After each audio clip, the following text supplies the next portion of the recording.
Hello guys, അസ്സലാമു അലൈക്കും. Welcome back to my channel. Hope all are doing great. അപ്പോൾ ഞങ്ങൾ രാത്രി പറഞ്ഞല്ലോ മണാലിക്ക് പുറപ്പെട്ടു എന്ന്. അതിനുശേഷം പിന്നെ ഞങ്ങളെല്ലാവരും ഒന്നും ഉറങ്ങിയെന്ന് പറയാൻ പറ്റില്ല, ഇടയ്ക്കിടയ്ക്കേ എഴുന്നേറ്റു. ബസ്സിലുള്ള ഉറക്കം അത്രയൊക്കെ അല്ലേ ആവുള്ളൂ. പിന്നെ അതുമാത്രമല്ല, ഞങ്ങൾക്ക് എന്താണെന്ന് വെച്ചാൽ ഞങ്ങളെ കൂടെയല്ല, ഞങ്ങളെ ബസ്സിലുണ്ടായിരുന്നൊരു കുട്ടി ഫുൾ ടൈം ഛർദിയായിരുന്നു. അതിന് ഛർദിച്ചതിന് വയറ്റിൽ ഒന്നും ഉണ്ടാവില്ല, അങ്ങനെ ഫുള്ള് അത് പിന്നെയും ഛർദ്ദിച്ചുകൊണ്ടിരിക്കുക. അപ്പോൾ ഇത് കണ്ടിട്ടാണോ എന്തോന്നറിയില്ല, ഞാനും 2 പ്രാവശ്യം ഛർദ്ദിച്ചു. അപ്പോൾ മുഴുവൻ മൊത്തം ടയേർഡായി, എന്തൊക്കെയോ ആയി. ഉറക്കം ശരിയായില്ല, ഈ ഛർദ്ദിക്കുകയും ചെയ്ത ക്ഷീണത്തിൽ ആകെ എന്തൊക്കെയോ ആയി, തലവേദനയൊക്കെ എടുത്തിട്ട്. അപ്പോൾ ഞങ്ങൾ അതിലിടയ്ക്ക് ബസ് ഒരു പ്രാവശ്യം ടയറ് പഞ്ചറായിട്ടും അത് ശരിയാക്കാൻ വേണ്ടി നിർത്തിവെച്ചു. പിന്നെ ഇടയ്ക്കിടയ്ക്ക് 1-2 പ്രാവശ്യം ബാത്റൂമിലേക്ക് പോകാൻ വേണ്ടിയിട്ട് ഇടയ്ക്കിടയ്ക്ക് സ്റ്റോപ്പ് ഉണ്ടായിരുന്നു. അത് പിന്നെ ഈ ഛർദ്ദിച്ചതൊക്കെ ഈ കുട്ടിയുടെ ഇതാക്കാനൊക്കെ അതിനും ഇടയ്ക്കിടയ്ക്ക് നിർത്തേണ്ടി വന്നു. അപ്പോൾ ടോട്ടൽ നല്ലോണം ഞങ്ങൾ ലേറ്റായി മണാലിയിലെത്താൻ. സാധാരണ 6 മണിയാകുമ്പോഴത്തേക്ക് ഞങ്ങൾ മണാലിയിൽ എത്തുമെന്ന് പറഞ്ഞതായിരുന്നു. എന്നിട്ടാണ് ഞങ്ങൾ 8:30-9 മണി ഏകദേശം ആയിന് മണാലിയിൽ എത്തുമ്പോൾ. ഇത്രയും സമയത്തെ യാത്രയും ആ ക്ഷീണവും പിന്നെ ഛർദ്ദിച്ച ക്ഷീണമെല്ലാം കൂടി ആകുമ്പോഴത്തേക്ക് ഒരു വകയാവും മനുഷ്യൻ. നിങ്ങൾക്കറിയാമല്ലോ ഏകദേശം എങ്ങനെ ഇരിക്കും എന്നുള്ളത്. ഇതുവരെ ഇല്ലാത്ത അവസ്ഥയായിരുന്നു എനിക്കിങ്ങനെ. ഞാൻ ബസ്സിൽ ഇതുവരെ ഇങ്ങനെ യാത്ര ചെയ്തിട്ടുമില്ല, ഇത്രയും ലോങ് ട്രിപ്പൊന്നും നമ്മൾ പോയിട്ടുമില്ല. ഞാൻ ആദ്യമായിട്ടാണ് ഇത്രയും ലോങ് ട്രിപ്പ് ബസ്സിൽ പോണത്. അപ്പോൾ അതിൻ്റേതായ ബുദ്ധിമുട്ടൊക്കെ ഉണ്ടായിരുന്നു, കാരണം ശീലമില്ലാത്തതുകൊണ്ട്. അങ്ങനെ ഞങ്ങൾ ഏകദേശം എത്താറായി.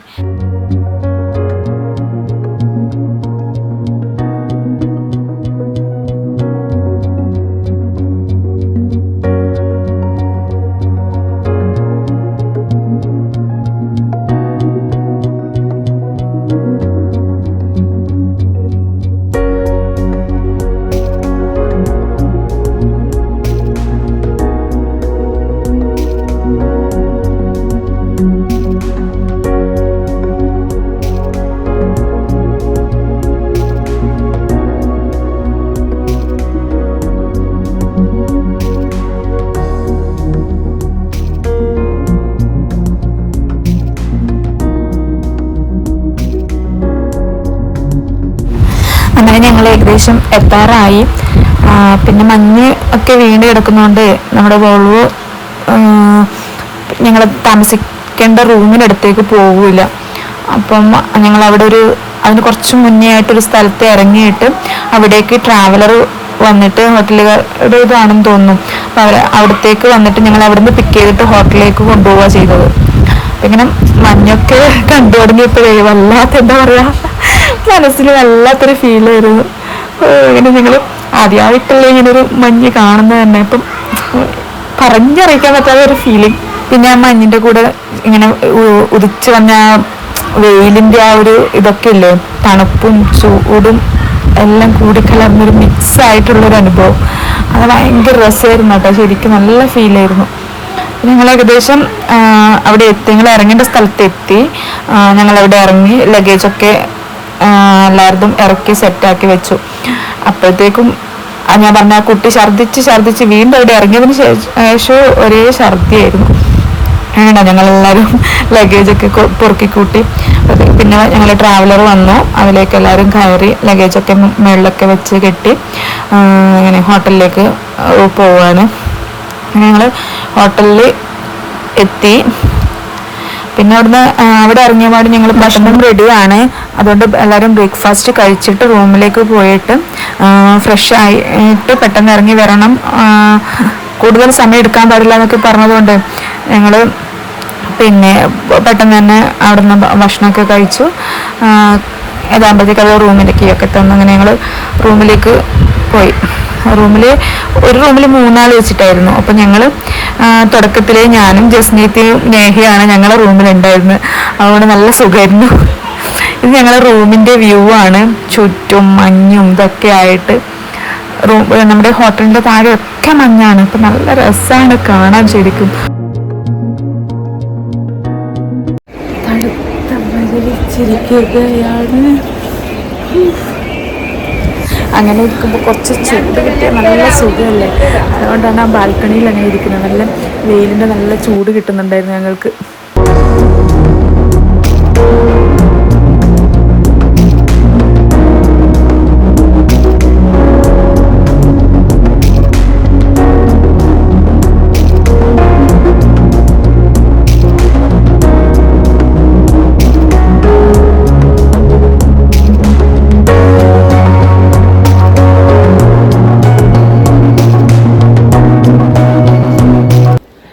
അപ്പോൾ ഗൈസ് ഞങ്ങൾ ഇവിടുന്ന് റെഡി ആയിരിക്കുകയാണ്. ഏത് ടെമ്പിളാ? ആ ഒരു ടെമ്പിള് കാണാൻ പോവാണ്. ആടെത്തിട്ടപ്പോൾ ഏതാണെന്ന് പറഞ്ഞു. അങ്ങനെയാണ് സംഭവം. ഇതാണ് നമ്മുടെ റൂമിൻ്റെ വ്യൂ.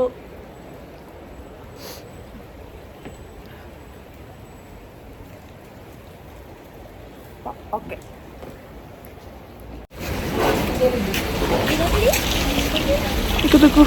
ഓ ഇത് നമ്മളെ അമ്മുത്താത്ത, അമ്മുക്കുട്ടി. എല്ലാവരും റെഡി ആയതിനു ശേഷം താഴെ നിന്ന് ഞങ്ങൾ കുറച്ച് ഫോട്ടോസും വീഡിയോസും ഒക്കെ എടുത്തതാണ് കേട്ടോ ഇത്. അതിനുശേഷം ഞങ്ങൾ ട്രാവലർ വന്നു, സൈറ്റ് സീയിങ്ങിനായിട്ട് കൂട്ടിയിട്ട് പോയി.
അപ്പം ഞങ്ങൾ ഈ ഹിഡിംബ ടെമ്പിളിലേക്കാണ് കേട്ടോ പോകുന്നത്.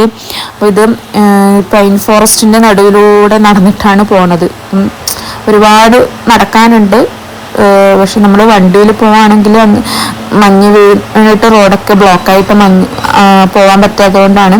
ഇത് കുറച്ച് കുറുക്ക് വഴിയാണ്. അപ്പോൾ ഇതിലേ പോയാൽ പെട്ടെന്ന് എത്തും ഉള്ളതാണ് ഞങ്ങൾ ഇതിൽ പോയത്. അപ്പം ഇത് ഓൾഡ് മണാലിയിൽ നിന്നാണ് ഞങ്ങൾ ഈ വഴിക്ക് പോവേണ്ടത്. കണ്ടോ, നല്ല തിരക്കും ഇതൊക്കെ ഉണ്ടായിരുന്നു. അതിനിടയ്ക്ക് ഞങ്ങൾക്ക് നല്ല വിശപ്പുണ്ടായിട്ട് ഞങ്ങൾ അവിടെ ഒരു കുറച്ച് താഴെയായിട്ട് ടെമ്പിളിൻ്റെ താഴെയായിട്ട് മട്ടനും ചാവലും കഴിച്ചു. അവിടുത്തെ ബെസ്റ്റ് ഫുഡാണ് അതെന്ന് പറഞ്ഞു, ആലു പൊറാട്ടയും. അപ്പോൾ അതൊക്കെ കഴിച്ച് ഞങ്ങൾ വീണ്ടും ടെമ്പിളിലേക്ക് നടന്നു. ഈ ഹിഡിംബ ടെമ്പിളിൻ്റെ ഹിസ്റ്ററി എന്ന് പറഞ്ഞാൽ ഞാൻ വിക്കിപീഡിയ നോക്കിയിട്ട് മനസ്സിലാക്കിയതാണ് കേട്ടോ. അതായത് ഇത് കംപ്ലീറ്റ് ചെയ്തത് 1553 മഹാരാജ ബഹദൂർ സിംഗ് ആണ്. അതുപോലെ ഇതിന് 24 മീറ്ററോളം ഉയരം ഉണ്ടെന്നാണ് പറയുന്നത്. പിന്നെ ഈ ഹിഡിംബ ദേവി അത് മെഡിറ്റേഷൻ ചെയ്ത കേവിനടുത്തായിട്ടാണ് ഇത് നിർമ്മിച്ചിരിക്കുന്നത്. ഈ ഹിഡിംബ എന്ന് പറയുന്നത് ഭീമ ഇല്ലേ ഇവരെ എന്താണ് അതിന് പറയാ, മഹാഭാരതത്തിലെ ഭീമസേനനാ, അവരുടെ വൈഫാണെന്നാണ് പറയുന്നത്. പഞ്ചപാണ്ഡവരിൽ ഒരാളായ ഭീമന്റെ വൈഫാണ് ഈ ഹിഡിംബ ദേവി എന്നാണ് പറയുന്നത്. അപ്പൊ ഭീമന്റെയും ഹിഡിംബ ദേവിയുടെയും മകനാണ് പോലും ഘടോത്കചൻ. അങ്ങനെയാണ് ഈ നമ്മുടെ വിക്കിപീഡിയയിലുള്ളത്. അപ്പൊ അത് കണ്ടിട്ടാണ് ഞാനത് അങ്ങനെ പറഞ്ഞത്. ശരിക്കും അതിന്റെ ചരിത്രം എന്താണെന്ന് പറഞ്ഞ് എനിക്ക് അറിയില്ല. അപ്പൊ ഞങ്ങൾ അവിടെ എത്തി, കംപ്ലീറ്റ് നടന്ന് കണ്ടു. പിന്നെ അവിടെ നിന്നാണ് ഞങ്ങള്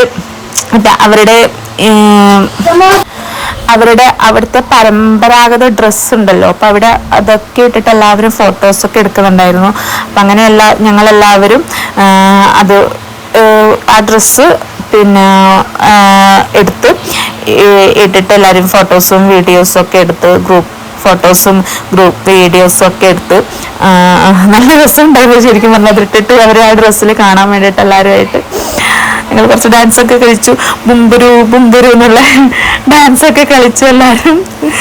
അങ്ങനെ അതൊക്കെ കഴിഞ്ഞ് പിന്നെ ഞങ്ങൾ അവിടുന്ന് വീണ്ടും തിരിച്ച് ഓൾഡ് മണാലിയിലേക്ക് വന്നു. ഒരുപാട് നടക്കാനുണ്ടായിരുന്നു ശരിക്കും. നല്ല തണുപ്പ്, -10 ഡിഗ്രി ഔട്ട് 50 ഡിഗ്രി എന്തോ ആണ് ആ ടൈമിൽ അവിടെ ഉണ്ടായിരുന്നത്. അതുകൊണ്ട് ശരിക്കും ഞങ്ങൾ ഐസ് ആവാത്തത് ഭാഗ്യം എന്ന് പറയാം.